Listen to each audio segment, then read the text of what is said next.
हाँ जी, बिस्मिल्लाह। अच्छा, आज ना हम थोड़े से टॉपिक देखेंगे जिसमें ना यानी कि उसको इम्प्लीमेंट कैसे करना है ये पता होना इतना ज़्यादा ज़रूरी नहीं है। लेकिन वो चीज़ें क्या है ये पता होना ज़्यादा ज़रूरी है, क्योंकि ये जो चीज़ें जो मैंने ग्रुप पे शेयर की है ना, वो जिस तरह थ्रेड हो गई, मल्टी थ्रेडिंग हो गई, मॉनिटर एंड लॉक हो गया, और ऐसे टास्क जो है ना वो यानी कि हम चीज़ें देखेंगे।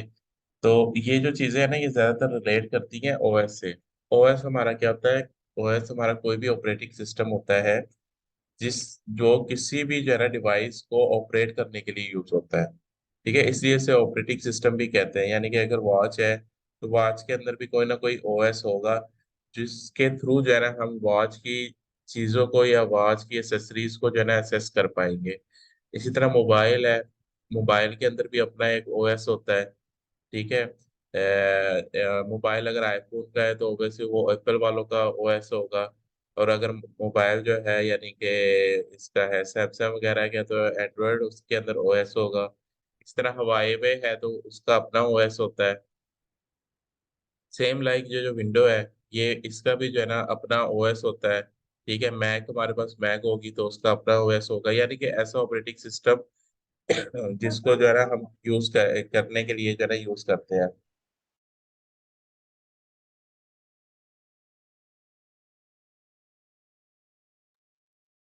तो ये जो चीजें है ना, ये चार चार पांच चीजें ये रिलेट तो ओएस से करती है। लेकिन जो है ना इसको हम प्रोग्रामिंग में कब और क्यों यूज करते हैं वो चीज जो है ना हम सीखेंगे। ठीक है, बाकी इसको यानी कि यूज कैसे करना है वो हम देख लेंगे, कैसे यूज करना है यानी सिंटेक्स वाइज, और इसको कहते हैं इम्प्लीमेंटेशन वाइज जो है ना। तो इसमें सबसे पहले जो चीज है, मैं एक स्क्रीन शेयर कर दूं। ये जो है मैं न्यू ओपन करता हूँ। ये जो हमारी विंडो की जितनी भी चीजें है ना, चाहे वो वॉच हो, चाहे वो मोबाइल हो, या चाहे लैपटॉप हो, वो एक प्रोसेस में चल रही होती है। ठीक है, यानी कि जितनी भी एप्लीकेशन है वो अपना एक मेमोरी के अंदर प्रोसेस क्रिएट करती है। अब प्रोसेस क्या चीज होता है? प्रोसेस ये चीज होती है कि वो अपने लिए मेमोरी एलोकेट करती है। ठीक है, और इसके अलावा वो अपने लिए जो है ना यानी कि एक स्पेसिफिक स्पीड है जो कंटेन करती है, मेंटेन करती है अपने उसमें।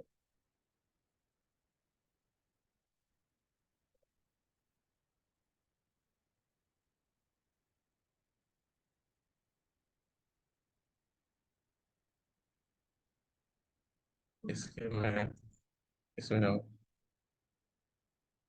ये चीज है, ये जो है ना यानी कि इस तरह करके स्टैक यानी कि अपनी एक मेमोरी जो है ना वो क्रिएट करती है, इसी तरह करके अपने आप को रजिस्टर करती है उधर। ठीक है, अपना एक एरिया है वो डिफाइन करती है। जब भी कोई एप्लीकेशन चलती है, वो कोई भी एप्लीकेशन हो, वो चाहे हमारी सी शार्प की हो, चाहे विंडो वर्ल्ड हो, माइक्रोसॉफ्ट वर्ड, चाहे हमारी जो है ना वो कह लो कि कैलकुलेटर हो इस विंडो का। तो ये जो चीजें है ना ये अपने अंदर वो कंटेन करती है। लेकिन एक प्रोसेस जो है ना अपने अंदर एक थ्रेड क्रिएट करता है। ठीक है, यानी कि प्रोसेस तो हो गई ये सारी चीजें जो है ना ये प्रोसेस होगी। ठीक है, और उसके अंदर एक थ्रेड चलेगा। तो वो जो हमारे जितना भी कोड चलता है या जो भी कुछ इम्प्लीमेंट किया होता है वो जो रन होता है ना, वो एक थ्रेड के अंदर रन हो रहा होता है। ठीक है, इसलिए कंपाइलर लाइन बाय लाइन उसको रीड कर रहा होता है। ठीक है, तो लेकिन जब हम थ्रेड बनाते हैं ना, तो थ्रेड बनाते हुए क्या होता है कि प्रोसेस हमारा एक ही रहता है। ठीक है, लेकिन उसी प्रोसेस के अंदर जो है ना मल्टीपल थ्रेड बन जाते हैं। कैसे बनते हैं कि वो हर थ्रेड अपनी मेमोरी को भी रजिस्टर करता है और अपना स्टैक को भी अलग अलग एलोकेट करता है।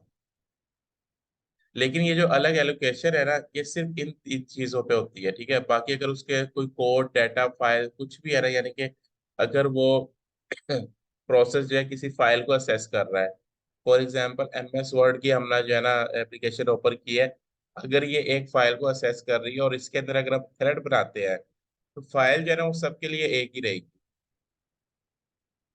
सेम इसी तरह डाटा है कि कहीं से डेटाबेस से हम डाटा एक्सेस कर रहे हैं या किसी और फाइल से या किसी ऐसी जगह से डाटा एक्सेस कर रहे हैं, तो वो जरा हमारे पास एक ही रहेगी। लेकिन जितने हम थ्रेड बनाएंगे ना उतनी हमारी क्या है कह लो कि अलग से स्टैक क्रिएट हो जाएगा, अलग से वो रजिस्टर्ड हो जाएगा, और अलग से एक एरिया मिल जाएगा जिसके अंदर वो रन होगा।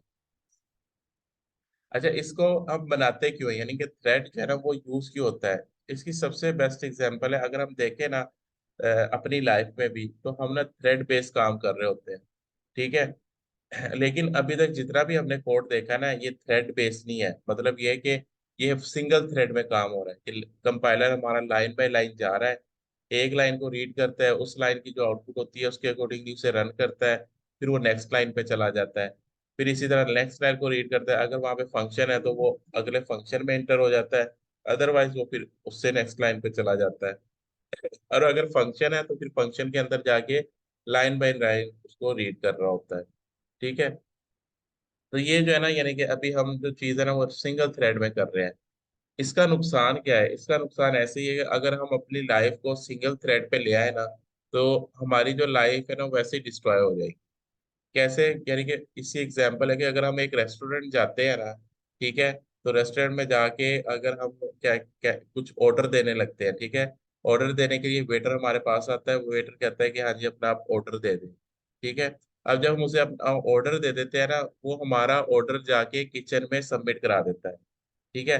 अब वो वहां पे जो, यानी कि जो भी हमने ऑर्डर किया है उसका रेडी होने का वेट नहीं करता, ठीक है। अगर ये सिंगल थ्रेड हो, जिस तरह की अभी हमने प्रोग्रामिंग की है, कि भाई अगर हम एक चीज एक उसको कॉल करें सिंगल लाइन को, जब तक वो सिंगल लाइन कंप्लीट नहीं होती, अपनी प्रोसेसिंग कंप्लीट नहीं करती, वो नेक्स्ट लाइन पे नहीं आता, ठीक है।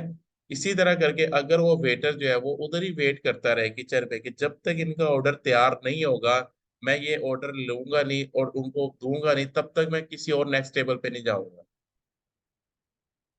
ठीक है। तो यानी कि वो चीज वो सिंगल थ्रेड में आ गई, यानी कि एक प्रोसेस, यानी एक रेस्टोरेंट हमारा जो प्रोसेस है, जो एक यानी कि सर्कल चल रहा है, उसके अंदर वेटर ने हमसे ऑर्डर लिया, ऑर्डर लेके किचन में गया और किचन लेके उसे वेट कर रहे हैं कि जब तक ये ऑर्डर रेडी नहीं होता, ठीक है। तो वो जो है ना इस चीज का वेट नहीं करेगा, वो ऑर्डर वहां पे दे देगा और वापस आएगा, वापस आके कोई अगर नया कस्टमर आया तो उसके पास जाएगा, उससे जो है ना वो ऑर्डर लेगा। हाँ, जब ऑर्डर रेडी हो जाएगा, कोई ना कोई अल्टीमेशन होती है, ठीक है, जिस तरह यानी कि किचन वाले या जो भी है वो देते हैं अल्टीमेशन कि भाई हाँ फलाने टेबल का ऑर्डर रेडी हो गया, जाके उसको दे आओ। तो इस तरह करके जो है ना वो क्या कर रहा है, मल्टी थ्रेडिंग कर रहा है, कि भाई एक काम कंप्लीट कर रहा है, लेकिन अगला काम फौरन ही शुरू कर रहा है, या अगला काम फौरन ही एग्जीक्यूट कर रहा है, या एक काम जब कंप्लीट कर रहा है तो साथ साथ एक और ऐसा यानी कि प्रोसेस स्टार्ट कर रहा है या ऐसा थ्रेड स्टार्ट कर रहा है जिसको वो काम पे लगा रहा है, यानी कि वो किसी का भी वेट नहीं कर रहा। तो सेम जो थ्रेडिंग है ना वो इसी तरह की कुछ होती है, कि बजाय इसके कि आप एक थ्रेड में काम करो, आप जो है ना मल्टीपल थ्रेड ओपन कर देते हो, कि हर कोई अपना अलग अलग काम करने लग जाता है, हर कोई अपना, ठीक है। और एक्चुअली ये प्रोसेस मैनेजमेंट या प्रोसेस और थ्रेड जो है ना, ये एक्चुअली टॉपिक ऑपरेटिंग सिस्टम का ही है, ठीक है। लेकिन ये कंसेप्ट पता होना बहुत जरूरी है। क्यों? कि कल को हमारे पास अगर ऐसी रिक्वायरमेंट आ गई कि जिसपे हम देख रहे हैं हमारी एप्लीकेशन स्लो हो गई है, तो हमने उसको मल्टी थ्रेडिंग पे कैसे लेके जाना है, ये हमें पता होना चाहिए। और ये जब भी पता होगा जब हमारे पास प्रोसेस और थ्रेड के कॉन्सेप्ट होंगे, यानी कि इसको इम्प्लीमेंटेशन करने के लिए हमारे पास जो जितनी भी क्लासेस हैं, लाइब्रेरीज हैं, या पीस ऑफ कोड है वो अवेलेबल है। लेकिन इसको यूज करने से पहले इसका बैकएंड तो पता होना चाहिए कि यूज कैसे होगा। दूसरी इंपॉर्टेंट बात यह कि ये जो थ्रेड और प्रोसेस जो भी कोई इम्प्लीमेंट करता है ना, कभी भी कोई जूनियर बंदा या कभी भी कोई ऐसा बंदा इम्प्लीमेंट करेगा जिससे प्रोग्रामिंग की भावना बहुत कम है ना, तो ये बहुत बड़ा हेल ऑफ कह लो के स्टेक होगी हमारे पास, क्योंकि इनको हैंडल करना बहुत ज्यादा मुश्किल है, बहुत ज्यादा मुश्किल। जब भी हम थ्रेड क्रिएट करेंगे उसमें हमारे पास बहुत ज्यादा लिमिटेशंस आती हैं, और हो सकता है वो फ्रंट एंड पे नजर ना आए, तो कोड भी हमारा सही चल रहा हो, आउटपुट भी सही आ रही हो, लेकिन कुछ ऐसी लिमिटेशंस आती है, यानी कुछ ऐसी, यानी कि कोड इस तरह से इम्प्लीमेंट हो जाता है कि जिधर जो है ना हमें क्या करना पड़ जाता है कि जिसे वो कहता है हाई रिस्क पे कोड चले जा रहा है, तो वो हाई रिस्क पे चला जाता है, और उस कोड को फिर फाइंड करना बहुत मुश्किल होता है कि भाई कहाँ पे इशू आ रहा है।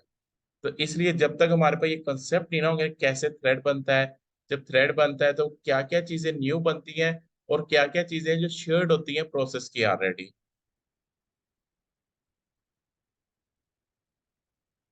यहाँ पे ये स्मॉल सी डेफिनेशन लिखी है, लेकिन ये डेफिनेशन आप लोगों को और भी मिल जाएगी, ये मैंने वैसे ओपन किया है। ठीक है।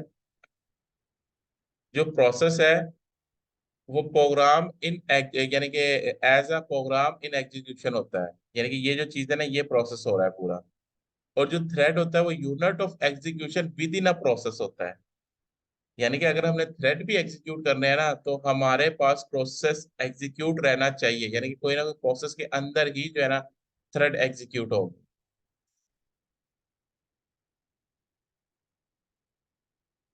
A process can have anywhere from just one thread। यानी कि अगर हमने यानी कि इवन कि एक हमारा प्रोसेस भी चल रहा होगा ना तो उसके अंदर भी एक थ्रेड लाजमी होगा। ठीक है। अब ये देखो, ये जितनी हमारी एप्लीकेशन चल रही है ना,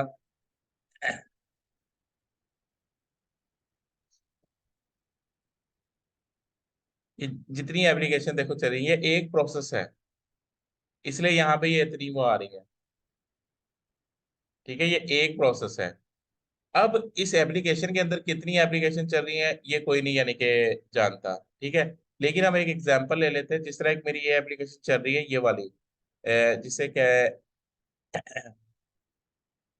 एज कह लें, एज के नाम से ही होगी शायद यहाँ पे।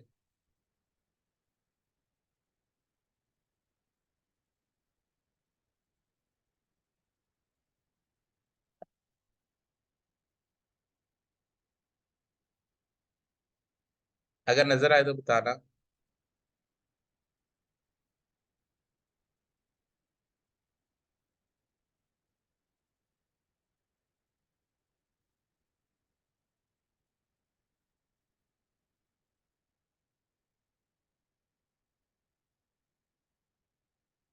ये रही, ठीक है।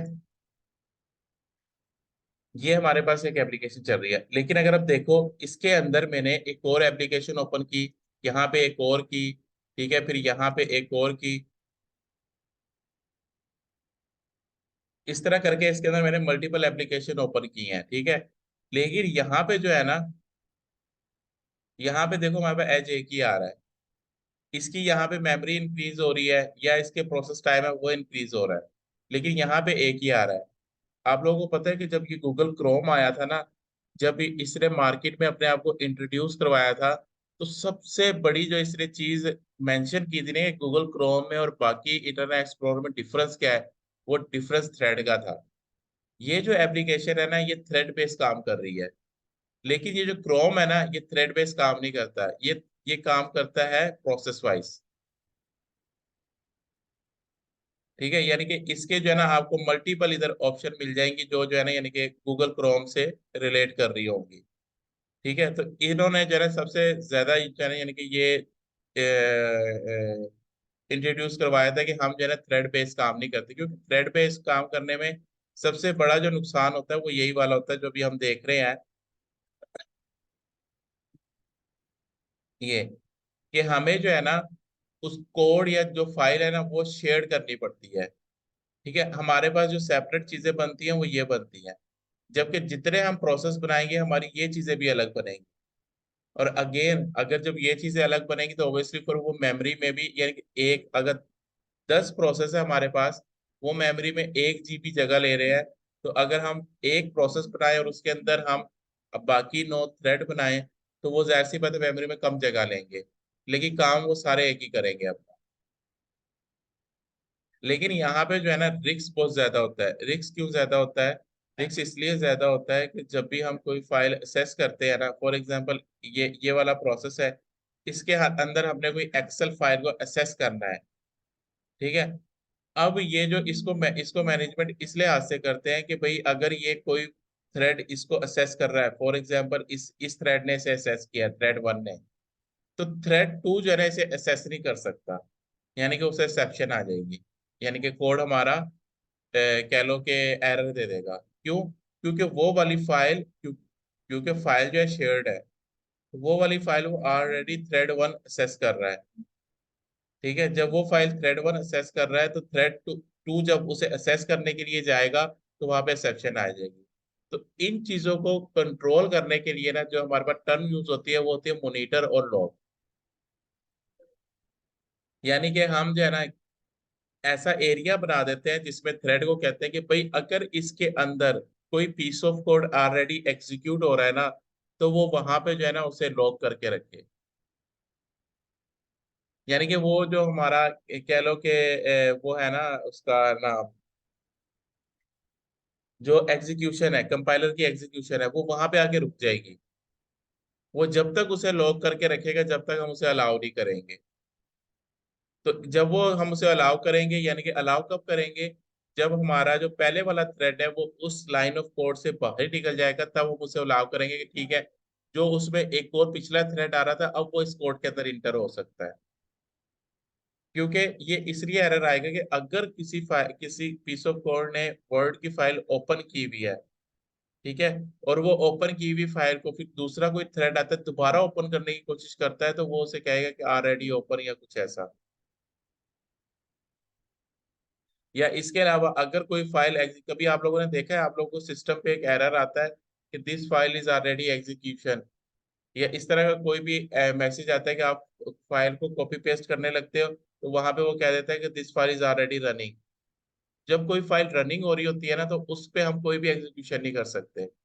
फिर आप क्या करते हो, उससे पहले क्लोज करते हो, सेव करके क्लोज करते हो, या जो भी है उसे क्लोज करते हो, तब आप दोबारा कंट्रोल भी करते हो तो उस फाइल को वो पेस्ट करने देता है।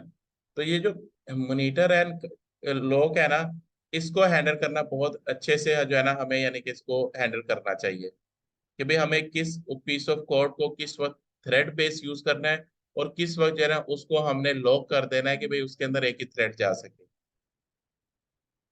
और वो सिर्फ इसी कंडीशन में होगा कि अगर हमारे पीस ऑफ कोड में ये वाले कोई भी चीज एक यूज हो रही होगी ना, क्योंकि ये जो चीज है ये शेयर्ड है, ठीक है, ये इंडिविजुअल नहीं है किसी के पास, ये शेयर्ड है, इसलिए जो है ना ये वाला जो कोड है ना वो एक प्रोसेस जो पूरे जो जितने भी थ्रेड है ना प्रोसेस के अंदर, वो एक टाइम पे एक ही यूज कर सकता है। तो वहां पे जो है ना हमें अपने कोड को क्या करना होता है, मॉनिटर और लॉग से मैनेज करना होता है कि भाई एक टाइम पे एक ही थ्रेड इसके अंदर इंटर हो। अब थोड़ी सी एग्जांपल देख लेते हैं।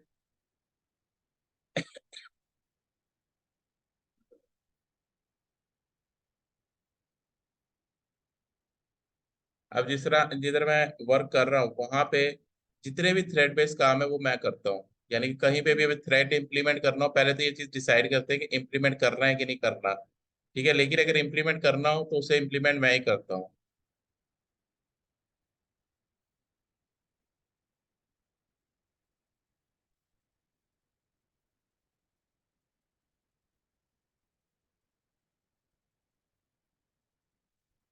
अब ये देखो, ये एक एग्जांपल लेके हम चलते हैं। एक उसने फंक्शन बनाया है जिसमें जो है ना उसने क्या किया है, यानी कि सिंपल प्रिंट करवाया और उसके बाद उसने उसे एक डिले दे दिया। यानी कि क्योंकि अभी हमारे पास डिले ऐसे नहीं ना आएगा, हमारे पास क्योंकि कैलकुलेशन नहीं है इतनी बड़ी कि भाई वो पीस ऑफ कोड रन हो और उसके रन होने में टाइम लग रहा है, तो हम पर्पजली जो है ना उसे स्लीप पे भेज देते हैं, अपने प्रोसेस को स्लीप पे भेज देते हैं।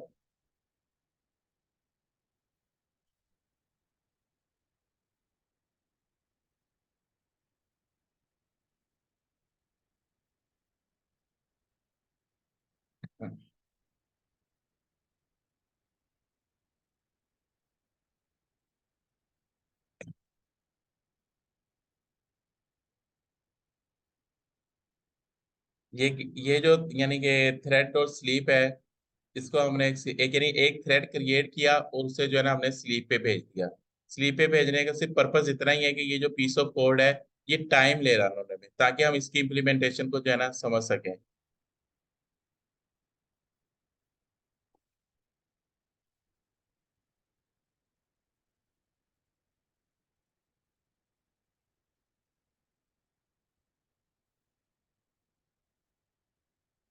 ये पीस ऑफ कोड है जो सिंपल रन हो रहा है।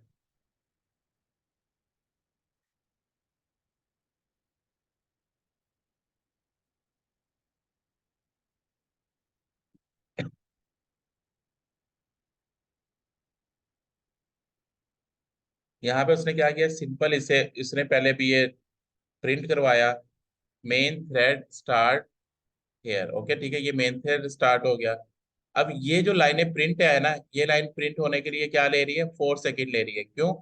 1 सेकेंड के लिए यहाँ पे स्लीप आ जाएगा, 1 सेकेंड के लिए यहाँ पे स्लीप आ जाएगा, 1 सेकेंड के लिए और 1 सेकेंड के लिए ये, फिर वो अगला काम करेगा। स्लीप का यहाँ पे सिर्फ मकसद इतना ही है कि फॉर एग्जाम्पल यहाँ में हमने इतना बड़ा पीस ऑफ कोड लिखा हुआ जो 2 या 3 सेकेंड हमारा काम यानी कि टाइम ले रहा है। अभी हम वो नहीं लिख सकते, इसलिए हमने सिंपल एक ये लाइन लिख दी है कि ये स्लीप होगा, ठीक है। अब मैं इसको रन करता हूँ।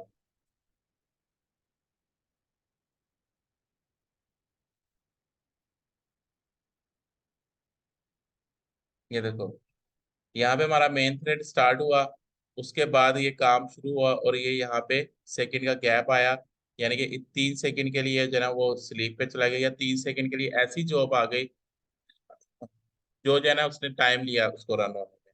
और फिर उसके बाद उसने देखो ये वाला काम यानी कि मिनट में कर दिया कि भाई आई एम डन, ठीक है। अब इसको देखो, अगर ये वाला काम हम थ्रेड में ना किया हो, तो जब भी ये एग्जीक्यूट होगा ये 4 सेकंड हमारे पास से ले रहा है, और ये 4 से 5 भी हो सकता है, क्योंकि डिपेंड करता है कि अंदर कोड क्या इम्प्लीमेंट हो सकता है, हुआ हुआ है, ठीक है। तो वो 5 से 10 भी हो सकता है। ये सारी चीजें डिपेंड करती हैं कितनी देर के लिए वो स्लीप पे जाता है। अब यहाँ पे हम थ्रेड इंप्लीमेंट करते हैं। थ्रेड इंप्लीमेंट का फायदा क्या होगा कि भाई जब ये काम करने गया है ये वाला, ठीक है, हमें कंसर्न नहीं है कि भाई ये वाला जो वो काम करने गया है थ्रेड का, कि भाई वो कितना टाइम लेगा, लेकिन उसके पीछे हम एक और अपना थ्रेड बना देंगे जो उसकी एग्जीक्यूशन यानी कि अगर उसी तरह की कैलकुलेशन और करनी है तो एटलीस्ट वो अपना काम कर सके।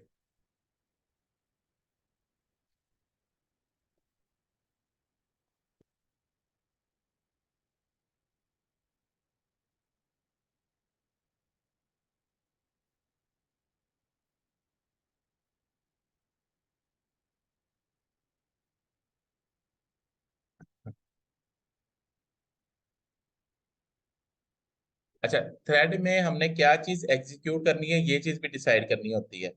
मुझे पता है कि यार ये वाला जो पीस ऑफ कोड है ना, एक तो ये टाइम बहुत ले रहा है, इसे मैं 2 सेकेंड कर देता हूँ, चलो।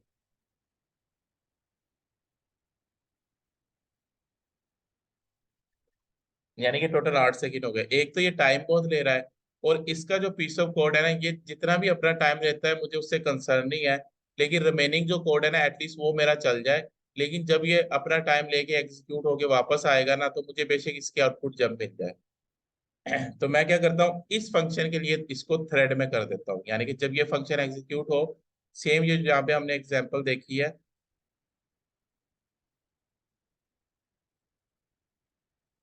ये वाली, कि ये वाला जो फंक्शन है ना ये इस थ्रेड के अंदर एग्जीक्यूट हो जाए, ठीक है। बाकी जो मेन में तो ये वाले प्रोसेस में तो चल रहा है, लेकिन जैसे इस लाइन पे आए यानी कि जहाँ पे ये फंक्शन एग्जीक्यूट हो रहा है ना, वो इस थ्रेड में एग्जीक्यूट हो जाए। तो इसको हम कैसे लिखेंगे, ये कि एक मैंने नया थ्रेड बनाया, ये इसका सिंटैक्स है पूरा। इसके अंदर कौन सा फंक्शन, जब ये थ्रेड तो क्रिएट हो गया, लेकिन जब ये इस थ्रेड को स्टार्ट करना है तो क्या कॉल करे, क्या पीस ऑफ कोड कॉल करे, वो हम यहाँ पे लिखते हैं कि प्रोग्राम के अंदर एक ये फंक्शन है, वो जो है ना वो कॉल करे। और फिर मैंने इस थ्रेड को क्या कर दिया, तो ये मैंने नाम दिया था, इसको क्या कर दिया मैंने, स्टार्ट कर दिया। अब इसकी आउटपुट देखना आप लोग।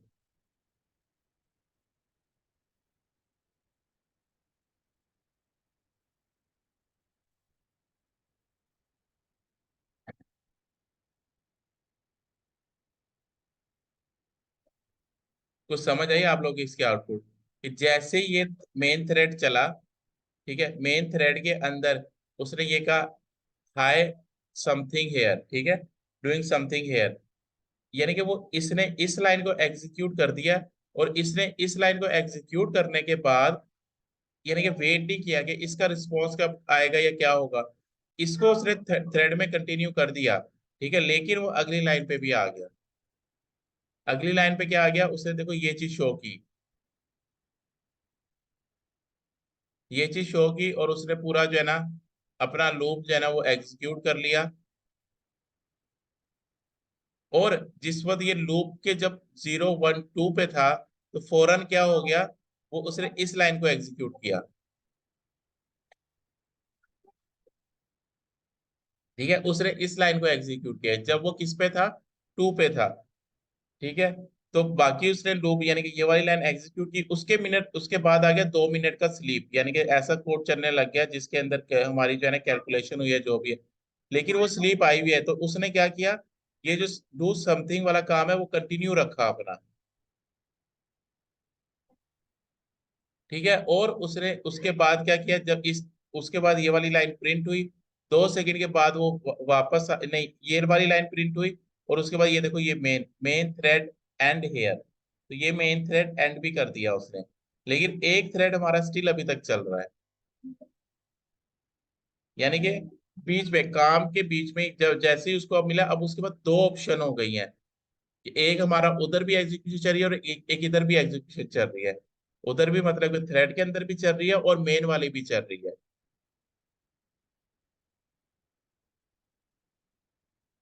अब इसको थोड़ा सा और समझते हैं कि भाई इस अच्छा, इसकी जो कंपाइलेशन है ना वो बहुत ज्यादा टफ होती है।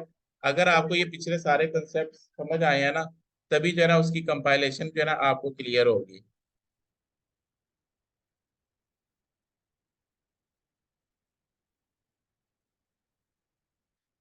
फॉर एग्जाम्पल मैं यहाँ पे ब्रेक पॉइंट लगाता हूँ इसका,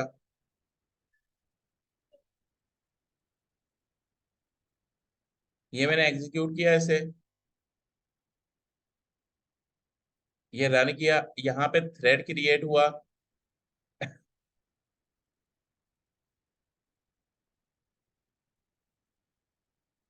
अभी तक ये सिंगल लाइन है इसलिए हमें चलने में कोई इशू नहीं आ रहा, लेकिन जैसे ही मैं अब इसे रन करूंगा, क्योंकि हमारा थ्रेड एक और थ्रेड स्टार्ट हो जाएगा, अब दो थ्रेड हो जाएंगे, एक मेन थ्रेड और एक जो हमने ये इसकी मदद से ये थ्रेड बनाया है। ठीक है, थ्रेड बन गया, स्टार्ट हो गया, लेकिन वो अगली लाइन पे चला गया। यहाँ पे आया, ये देखो, यहाँ पे ये था, ये अगली लाइन पे कंपाइल ले गया, क्यों, क्योंकि अब ये कंपाइल थ्रेड की कंपाइलेशन पे चला गया। और ये नहीं पता होता कि थ्रेड की कंपाइलेशन पे जाएगा कि नहीं जाएगा, टोटली कंपाइलर पे डिपेंड कर रहा होता है।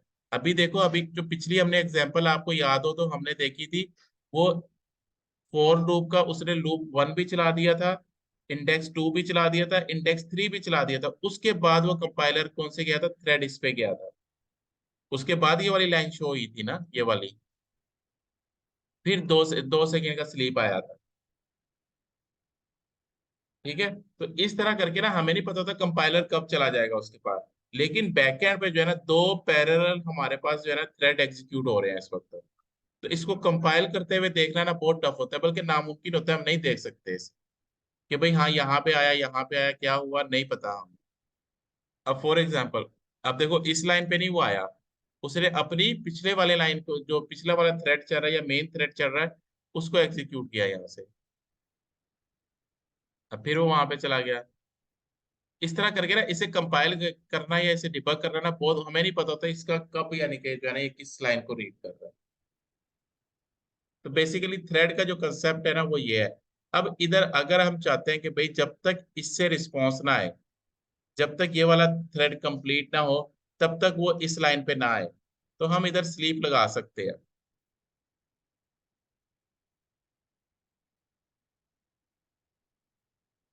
हमें पता है ये 8 सेकंड लेता है, इसको हम 9 सेकंड के लिए स्लीप कर देते हैं। तो अब जो है ना हमारा कोड नॉर्मल कंडीशन के लिए हो जाएगा कि भाई ये हमारा माउस जो है वो तब तक यहाँ रुका रहेगा जब तक जो है ना, नहीं तब तक नहीं रुका रहेगा, वो 9 सेकंड तक रुका रहेगा। 9 सेकंड के अंदर इसका रिप्लाई आ गया तो ठीक है, वो नहीं आगे चला जाएगा। और इसको मैं 9 से भी 5 कर देता हूँ, मैं कहता हूँ भाई मैं 5 सेकंड तक वेट कर सकता हूँ। 5 सेकंड के बाद अगर उसका रिप्लाई नहीं ना आता, यानी कि 5 सेकंड तक सुनाऊंगा इसे, ये यहाँ पे स्टे करेगा, उसके बाद अपनी एग्जीक्यूशन फिर शुरू कर देगा।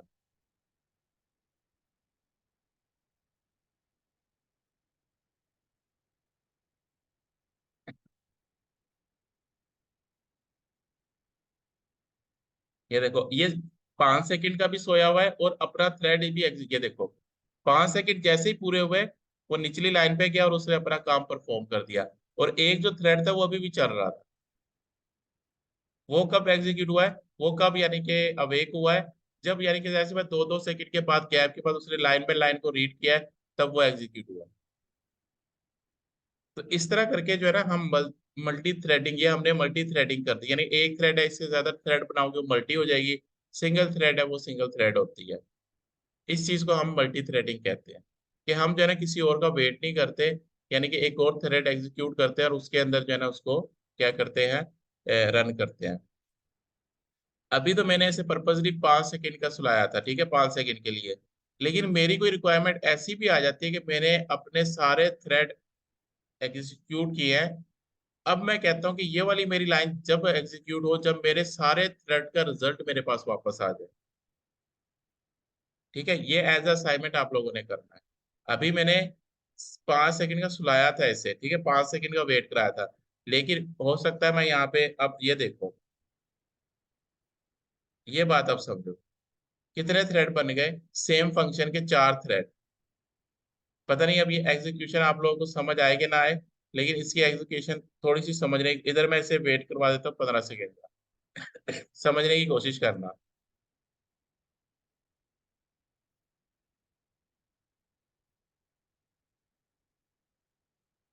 ठीक है, ये क्योंकि ये सेम फंक्शन का थ्रेड है, वो उसके अंदर जो है ना एग्जीक्यूट हो रहा है, तो उसने थ्रेड को क्रिएट नहीं करने दिया। अगर ये प्रोसेस होता तो इसे क्रिएट करने देता। तो यही चीज मैं अचीव करने के लिए क्या करूंगा, इस थ्रेड को नाम चेंज कर दूंगा।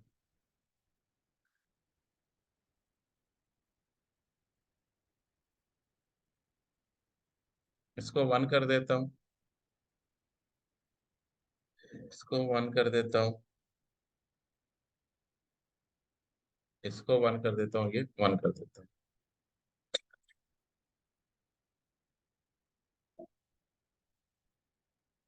जैसे ही,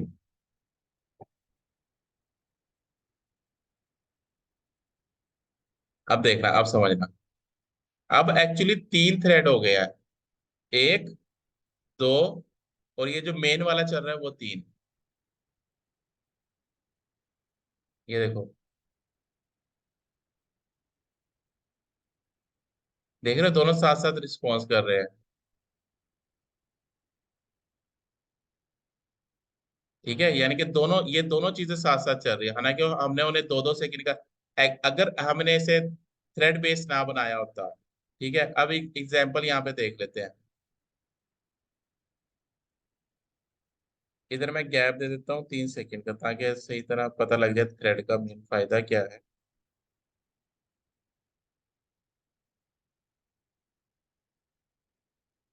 अब इस एप्लीकेशन को मैं थ्रेड सेव करने लगा हूँ, यानी इसमें से सारे थ्रेड अपने मैं खत्म करने लगा हूँ।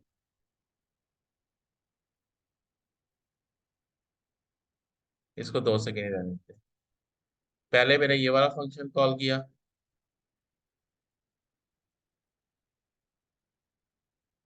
फिर मैंने ये वाला फंक्शन कॉल किया,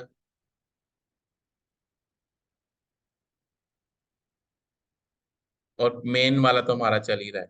अच्छा, अपने टाइम पे ना, यानी कि इधर पता नहीं सेकंड आते हैं कि नहीं,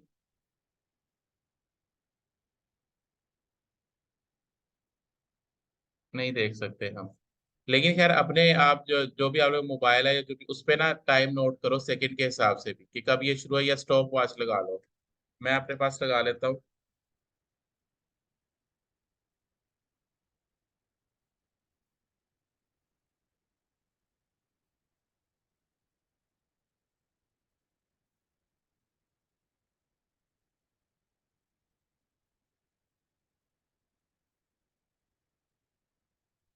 हाँ, मैं जैसे ये प्रोग्राम स्टार्ट होगा, मैं अपने पास स्टॉप वॉच स्टार्ट कर दूंगा। ये थ्रेड सेफ है, यानी कि थ्रेड नहीं है इसके अंदर।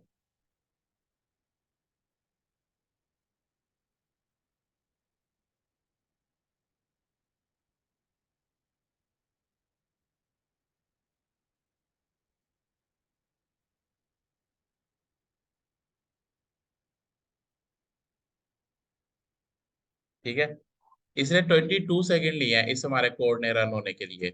अब मैं इसको विद थ्रेड इंप्लीमेंट करता हूँ।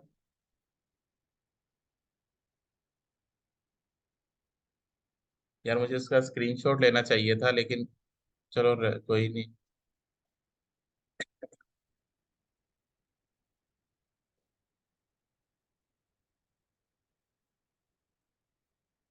अब मैं ऐसे एग्जीक्यूट करता हूँ और दोबारा स्टॉप वॉच को मैं स्टार्ट करूंगा, ठीक है।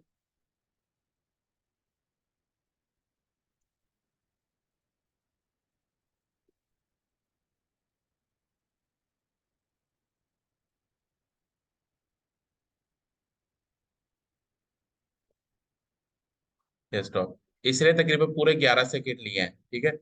फर्क देख रहे हो कितना पड़ा थ्रेड क्रिएट करने से, कि 9 सेकेंड हमने सेव किया।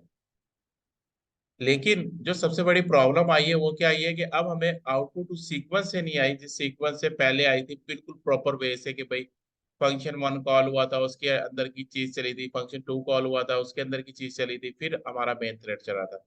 ये वाली प्रॉब्लम तो रहेगी हमेशा थ्रेड क्रिएट करते हुए, थ्रेड पे काम करते हुए, ठीक है। लेकिन हमारे पास टाइम सेव हो जाता है। तो ये चीज एक्चुअली थ्रेडिंग होती है हमारी, ठीक है। तो इससे रिलेटेड कोई भी क्यूरी होगी तो अभी हम मीटिंग में एड्रेस कर लेते हैं। बाकी अब इसके बाद हम मॉनिटरिंग देख लेते हैं और एसिंक का वेट देख लेते हैं, ठीक है। तो बाकी थ्रेड हमारा जो है ना इतना ही था, तो अभी मैं मीटिंग रिक्वेस्ट भेजता हूँ।